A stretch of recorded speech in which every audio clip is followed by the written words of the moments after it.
Let's now speak to Josephine Sui. She is a writer for the feminist blog The F Word, and she also took part in today's so-called slut walk. Thanks so much for coming in.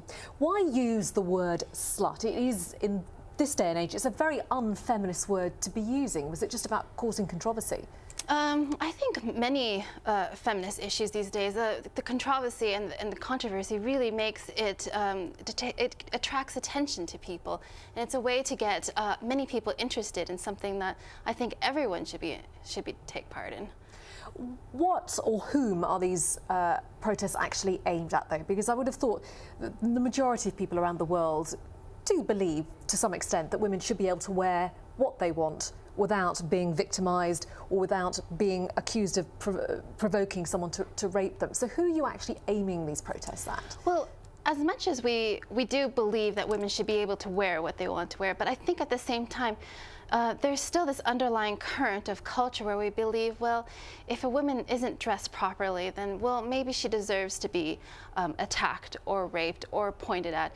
And as much as it's not politically correct to say those things, and as much as the policeman's remark, he did say before that remark was like, well, I would get in trouble from my bosses for saying this, but it is an undercurrent of what a lot of people do slightly believe in, and so there are a lot of questions these days. So the issue of what is a woman's number, like how many partners has she had, but at the same time, why is it okay to call a woman a slut for the number of partners she had when it's not? It's a very different cultural ethic for men. So we're talking about sexual equality here.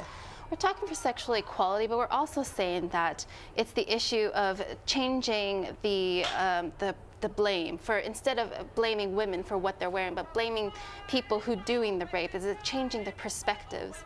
Some people have said this is all about modern feminism.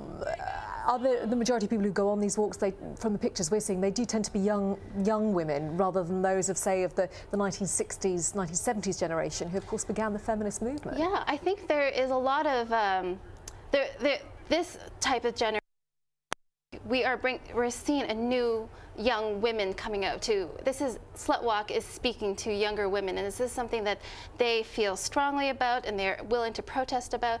I think one of the debates with older 1960s and 1970s feminists is they often wonder why the younger generation don't speak up to feminism. And I think Slutwalk is one of those things where we're seeing a new wave come forward. Briefly, clearly it works in the Western world, but this is not a walk that you could use everywhere in the world. I'm thinking, of course, of the Middle East. Presumably, women in the Middle East are not going to go out on something like this. Yes, well, but the definition of a slut is different in every single culture.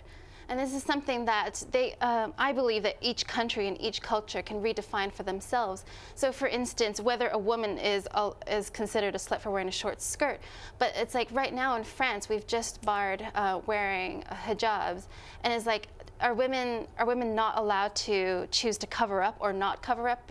Is that not their choice? So it's all about choice, is what you're saying? Yes. Josephine Sui, appreciate you coming in. Thanks so much.